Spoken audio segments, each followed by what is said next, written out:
പിന്നെ ഏറ്റവും ലാസ്റ്റ് വേറെന്തോ കൂടെ ഞാൻ കേട്ടല്ലോ. ആദ്യം ഒരു സ്വകാര്യം ചോദിക്കുന്നത് പോലെ അവളുടെ ചെവിക്കടുത്തേക്ക് മുഖമടുപ്പിച്ചുകൊണ്ട് ആരാഞ്ഞു. എന്താ? അവൻ്റെ ചോദ്യം കേട്ടതും ജാനിയുടെ ശരീരത്തിലൂടെ ഒരു വിറയൽ കടന്നുപോയി. ഏതോ ഒരു കുഞ്ഞിക്കിളി ഞാനിങ്ങനെ കണ്ണടച്ച് കിടക്കുമ്പോൾ എൻ്റെ അടുത്ത് വന്നിട്ട് ഈ ദുഷ്ടനെ എനിക്ക് ഭയങ്കര ഇഷ്ടമാണെന്ന് പറഞ്ഞു. ആ കിളി ഏതാണെന്ന് നിനക്കറിയാമോ ജാനൂട്ടിയെ? ആദ്യം അവളെ നോക്കിക്കൊണ്ട് കളിയാക്കി ചോദിച്ചതും ജാനി ഇരു കൈയാലും അവളുടെ മുഖം പൊത്തിപ്പിടിച്ചു. ആ കിടപ്പ് കണ്ടതും ആദിക്ക് അവളോട് അതിയായ വാത്സല്യം തോന്നി. അവൻ അവളെ ചേർത്ത് പിടിച്ച് കവളിലേക്ക് മുഖം അമർത്തി ഉമ്മ വെച്ചു. ജാനിയുടെ ശരീരത്തിലൂടെ ആകമാനം ഒരു വിറയൽ കടന്നുപോയി. കുഞ്ഞേ, അവൻ ആർദ്രമായി അവളെ വിളിച്ചു. ജാനി അത് മൂളി കേട്ടു. വേറെയൊന്നും പറയാൻ അവളെക്കൊണ്ട് സാധിച്ചിരുന്നില്ല. Look at me. അവളുടെ മുഖത്ത് ആദ്യ അവൻ്റെ താടിരോമങ്ങളാൽ ഇക്കിളിപ്പെടുത്തി. ജാനി ചിണുങ്ങിക്കൊണ്ട് ഒന്നുകൂടി അവനിലേക്ക് പറ്റിക്കിടന്നു. മെല്ലെ കൈകൾക്കിടയിലൂടെ അവനെ നോക്കി. അവളുടെ മുഖത്തേക്ക് തന്നെ നോക്കി കിടക്കുകയാണ്. ആകെ പരവേശം വന്ന് മൂടുന്നത് അവൾക്കറിയുവാൻ സാധിച്ചു. ആദ്യം മെല്ലെ അവളുടെ ഇരു കൈകളും മുഖത്തിനു മേലെ നിന്ന് എടുത്തു മാറ്റി. എന്തിനാ ഇത്ര നാണം ജാനൂട്ടി? ആദ്യം അവളോട് സൗമ്യമായി ചോദിച്ചു.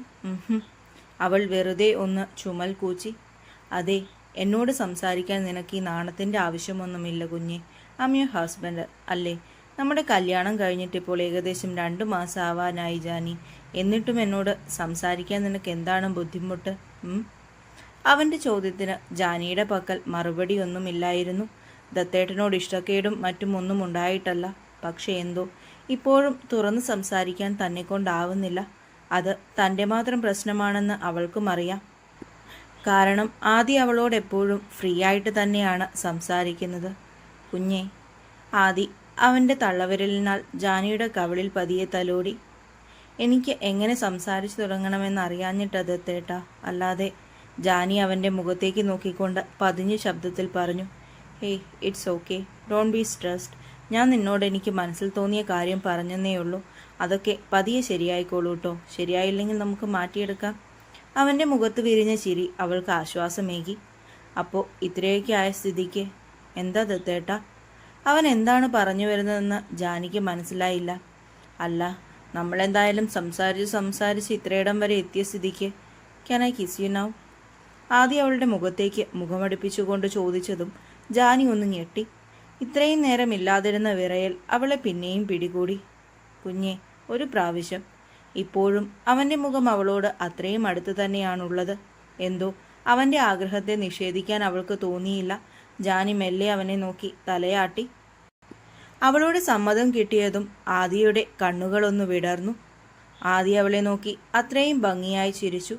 പിന്നെ പതിയെ അവർക്കിടയിലുണ്ടായിരുന്ന ബാക്കി അകലത്തെയും ഭേദിച്ചുകൊണ്ട് അവൻ്റെ അധരങ്ങൾ അതിൻ്റെ ഇണയെ പുൽകി. അത്രയും നേർമയായ ചുംബനം. അവരുടെ ശ്വാസനിശ്വാസങ്ങൾ തമ്മിൽ ഇടകലർന്നു. പതിയെ സമയമെടുത്ത് ഒട്ടും ധൃതിയില്ലാതെ അവൻ ജാനിയുടെ ചൊടികളെ സ്വന്തമാക്കിക്കൊണ്ടിരുന്നു. ഏറെ നിമിഷങ്ങൾ അവർക്കിടയിലൂടെ കടന്നുപോയി. ഒടുവിൽ ശ്വാസം 2 പേർക്കുമിടയിൽ വില്ലനായി മാറിയപ്പോൾ അവർ മനസ്സില്ലാ മനസ്സോടെ അകന്നു മാറി. ആദി ജാനിയുടെ മുഖം അവൻ്റെ കൈക്കുമ്പിളിലാക്കി. അവളുടെ ചുണ്ടുകൾ അവൻ്റെ ഉമ്മിനീരിനാൽ തിളങ്ങുന്നുണ്ടായിരുന്നു.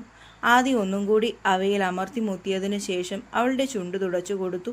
ഇരുവരും കിതച്ചു പോയിരുന്നു. ജാനിയുടെ നെറ്റിയിലേക്ക് നെറ്റിമുട്ടിച്ച് അവൻ ക്രമം തെറ്റിയ നെഞ്ചിടിപ്പിനെ വരുതിയിലാക്കാൻ ശ്രമിച്ചു. രാവിലത്തെ ബ്രേക്ക്ഫാസ്റ്റൊക്കെ കഴിഞ്ഞിട്ട് തിരികെ പോകാൻ ഒരുങ്ങുകയാണ് ആദി. ജാനിയും അവനെ ചുറ്റിപ്പറ്റി തന്നെയുണ്ട്. അവനെ പിരിഞ്ഞിരിക്കണമെന്ന ചിന്ത അവളെ അലട്ടുവാൻ തുടങ്ങിയിരുന്നു. കല്യാണം കഴിഞ്ഞ് ആദ്യമായിട്ടാണ് ആദിയില്ലാതെ ഒറ്റയ്ക്ക് നിൽക്കാൻ പോകുന്നത്.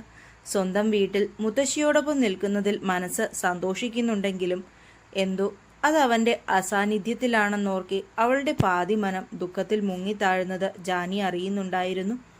എന്താ കുഞ്ഞെ ഒരു മൂഡ് ഓഫ്? പാൻറ്റിൻ്റെ ബട്ടൺസ് ഇടുന്നതിനിടയിൽ മങ്ങിയ മുഖവുമായി തന്നെ നോക്കിക്കൊണ്ട് കട്ടിലിരിക്കുന്നവളോട് ആദി സൗമ്യമായി ചോദിച്ചു. ദത്തേട്ടൻ ഇന്ന് തന്നെ പോകണോ? ജാനിയുടെ ചോദ്യം കേട്ടതും ഒന്ന് നിശ്വസിച്ചുകൊണ്ട് അവൻ അവൾക്കരികിലായി വന്നിരുന്നു. ആദി അടുത്തിരുന്ന മാത്രയിൽ തന്നെ അവൾ അവൻ്റെ കയ്യിലേക്ക് ചാഞ്ഞു. എന്തേ? അതെന്താ അങ്ങനെ ചോദിച്ചേ? അവൾ കുറച്ചുകൂടി അവൻ്റെ കയ്യിലേക്ക് പതുങ്ങിയതല്ലാതെ മറുപടിയൊന്നും പറഞ്ഞില്ല.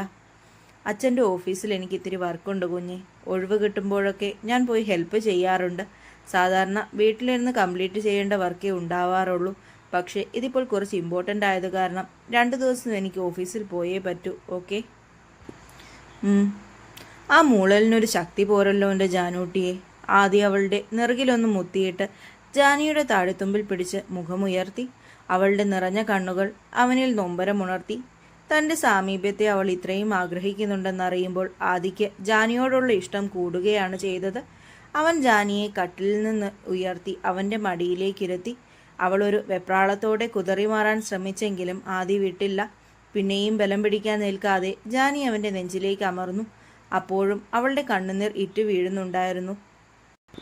ഹേയ്, എന്തിനാടാ കരയുന്നേ? 2 ദിവസത്തെ കാര്യമല്ലേ ഉള്ളൂ. എനിക്ക് വേറെ വഴിയില്ലാത്തത് കൊണ്ടല്ലേ. ഇല്ലെങ്കിൽ ഞാനും കൂടെ നിൽക്കില്ലേ നിൻ്റെ കൂടെ? അതിനിങ്ങനെയൊക്കെ കരഞ്ഞാൽ എങ്ങനെയാ ശരിയാവുക? എൻ്റെ കുഞ്ഞ് നല്ല കുട്ടിയായിട്ട് മുത്തശ്ശിയുടെ കൂടെ അടിച്ചു പൊളിക്ക്. കുറേ ദിവസത്തെ കാര്യങ്ങൾ സംസാരിക്കാനില്ലേ? ആദ്യം അവളുടെ കവിളിൽ മെല്ലെ ഒന്ന് തട്ടി. ജാനി തലയുയർത്തി നോക്കിയതും അവൻ അവളുടെ കണ്ണുകൾ തുടച്ചു കൊടുത്തുകൊണ്ട് 2 കണ്ണുകളും ചിമ്മി കാണിച്ചു. ഞാൻ പറഞ്ഞത് വല്ലതും ഈ കുഞ്ഞിത്തലയിലോട്ട് കയറിയോ ജാനി? ആദ്യം അവളുടെ കവിളിലായി കൈവച്ചുകൊണ്ട് ചോദിച്ചു. ജാനി അവനെ നോക്കി തല കുലുക്കി. നീ ഇങ്ങനെ തല കുലുക്കുന്നത് കാണുമ്പോൾ എനിക്ക് കുഞ്ഞു കുട്ടികളെ പോലെ തോന്നുക. ഈ 2 സൈഡിലും കൊമ്പൊക്കെ കെട്ടിയ വാവകൾ. ആദ്യം ചിരിച്ചുകൊണ്ട് അവളോട് പറഞ്ഞതും ജാനിയുടെ മുഖമൊന്ന് കൂർത്തു. ഞാൻ കുഞ്ഞു കുട്ടിയൊന്നുമല്ല. അല്ലേ? അല്ല. അവളുടെ കുറുമ്പ് നിറഞ്ഞ സംസാരത്തിൽ അവൻ്റെ കണ്ണുകൾ വിടർന്നു വന്നു. ശരി, ആയിക്കോട്ടെ വലിയ കുട്ടി. ആദ്യം അത് പറഞ്ഞതും ഒരു നിമിഷം അവളുടെ സങ്കടങ്ങളെല്ലാം മറന്നുകൊണ്ട് ജാനിയും ചിരിച്ചുപോയി. അന്നാ വലിയ കുട്ടി മടിയിൽ നിന്നൊന്ന് മാറിക്കേ, ഏട്ടൻ പോകട്ടെ. എനിക്ക് 11 മണിക്കുള്ളിൽ ഓഫീസിൽ എത്തേണ്ടതാ. അവൻ ജാനിയെ മടിയിൽ നിന്നെടുത്ത് കട്ടിലിലേക്ക് തന്നെ ഇരുത്തി. അവൾ ചുണ്ടു ചുളുക്കിക്കൊണ്ട് ആദിയെ നോക്കി. അവൻ ഇട്ടിരിക്കുന്ന ഷർട്ടാകെ ചുളുങ്ങി നെഞ്ചിൻ്റെ ഭാഗം വരുന്ന ഇടം അവളുടെ കണ്ണുനീരിനാൽ നനഞ്ഞിട്ടുണ്ട്. ദത്തേട്ടാ, ഷർട്ടാകെ ചീത്തയായി, വേറെ ഇടാം. ആദി അവൻ്റെ ഷർട്ടിലേക്കൊന്ന് നോക്കി. കുറച്ചുലഞ്ഞിട്ടുണ്ട്. അതൊന്നും സാരമില്ല കുഞ്ഞെ, മാറ്റമൊന്നും വേണ്ട. അതും പറഞ്ഞ് ആദി അവളെ ചേർത്ത് പിടിച്ചുകൊണ്ട് റൂമിന് വെളിയിലേക്ക് നടന്നു. ജാനിയും മനസ്സില്ലാ മനസ്സോടെ അവൻ്റെ ഒപ്പം പുറത്തേക്ക് പോയി. മോൻ പോകാനിറങ്ങിയോ? ആദിയും ജാനിയും ഒരുമിച്ച് വരുന്നത് കണ്ടതും സുഭദ്ര അവർക്കരികിലേക്ക് നടന്നു. ആ മുത്തശ്ശി, പോകുക, ഇപ്പോൾ തന്നെ ലേറ്റായി. സുഭദ്രയോട് ഓരോന്ന് പറയുന്നുണ്ടെങ്കിലും ആദിയുടെ കണ്ണുകൾ ജാനിയുടെ നേർക്കായിരുന്നു. അവളുടെ സങ്കടം നിറഞ്ഞ മുഖം അവനിൽ നോവുളവാക്കി. 2 ദിവസം കഴിയുമ്പോൾ ഞാൻ ഇവളെ കൂട്ടാൻ വരും കേട്ടോ മുത്തശ്ശി. ലീവ് തീരുന്നതിന് മുൻപ് കുറച്ച് അസൈൻമെൻ്റ് ഒക്കെ ജാനിക്ക് എഴുതി തീർക്കാനുണ്ട്. അത് കേട്ടതും അത്രയും നേരം സങ്കടത്തിൽ നിന്നിരുന്ന ജാനിയുടെ മുഖം പരിഭവത്താൽ വീർത്തു. ഹോ, ഇങ്ങേർക്ക് ഏത് നേരവും ഈ പഠിത്തത്തിൻ്റെ ഓർമ്മയേ ഉള്ളൂ. ഞാനിവിടെ ദത്തേട്ടൻ പോകുന്നതിൻ്റെ വിഷമത്തിലാണെന്ന് അറിയില്ലേ? ഏത് നേരത്താണോ എന്തോ. അവൾ മനസ്സിൽ ആദിയെ നന്നായി ഒന്ന് സ്മരിച്ചു. അവളുടെ മുഖത്തെ സങ്കടം മാറി മറ്റു പല ഭാവങ്ങളും വിരിയുന്നത് ഒരു ചിരിയോടെയാണ് അവൻ നോക്കിക്കണ്ടത്. അതേ ചിരിയോടെ തന്നെ ജാനിയെയും കൊണ്ടവൻ കാറിനരികിലേക്ക് പോയി. പോട്ടെ? മുത്തശ്ശിയെ നോക്കിയൊന്ന് തലയാട്ടിക്കൊണ്ട് അവൻ ജാനിയോട് ചോദിച്ചു. അവളുടെ കണ്ണുകൾ പിന്നെയും നിറയുന്നത് കണ്ടതും ആദ്യം അവളെ ഇറുകെ പുണർന്നുകൊണ്ട് നെറുകിലായി അമർത്തി ഉമ്മ വച്ചു. അവൻ്റെ പെട്ടെന്നുള്ള പ്രവൃത്തിയിൽ ജാനിയൊന്ന് പകച്ചുപോയി. അവൾ വേഗം തന്നെ തലചരിച്ച് സുഭദ്രയെ ഒന്ന് നോക്കി. അവർ മറ്റെങ്ങോട്ടോ നോക്കി നിൽക്കുകയാണ്. പക്ഷേ മുത്തശ്ശിയുടെ മുഖത്ത് നിറഞ്ഞു നിൽക്കുന്ന കള്ളച്ചിരിയിൽ അവിടെ നടന്നതെല്ലാം കണ്ടു കാണുമെന്ന് അവൾക്ക് മനസ്സിലായിരുന്നു. ജാനിയൊരു ജാള്യതയോടെ മുഖം തിരിച്ചു. ആദി ഡോർ തുറന്ന് കാറിലേക്ക് കയറിയിരുന്നതും അവളുടെ ശ്രദ്ധ വീണ്ടും അവനിലേക്കായി. ഡോറ് ക്ലോസ് ചെയ്ത് അവൻ ജാനിയെ നോക്കി. അവൻ്റെ ഓരോ ചലനവും ഉറ്റുനോക്കിക്കൊണ്ട് നിൽക്കുകയാണ് പെണ്ണ്. പോവാട്ടോ, കരയുകയൊന്നും ചെയ്യാണ്ട് നല്ല കുട്ടിയായിരിക്കണേ, ആദ്യം അവളോട് പറഞ്ഞുകൊണ്ട് വണ്ടി സ്റ്റാർട്ട് ചെയ്തു. അവൻ്റെ കാർ കൺമുന്നിൽ നിന്ന് മറയുന്നത് വരെ ജാനി അതേ നിൽപ്പ് നിന്നു. അവൻ പോയിട്ടും അവിടെ തന്നെ അനങ്ങാതെ നിൽക്കുന്നവളെ ചേർത്ത് പിടിച്ചുകൊണ്ട് സുഭദ്ര അകത്തേക്ക് കയറിപ്പോയി. ആദിയുടെ അവസ്ഥയും മറിച്ചല്ലായിരുന്നു. അവളിൽ നിന്ന് അകന്നു പോകുന്തോറും അവൻ്റെ ഉള്ളവും എന്തിനോ വേണ്ടി വിങ്ങുന്നുണ്ടായിരുന്നു. ഒരു ദിവസം പോലും കാണാതെ ഇരിക്കാൻ വയ്യാതെ ഇരുവരുടെയും ഹൃദയം മുറവിളി കൂട്ടി.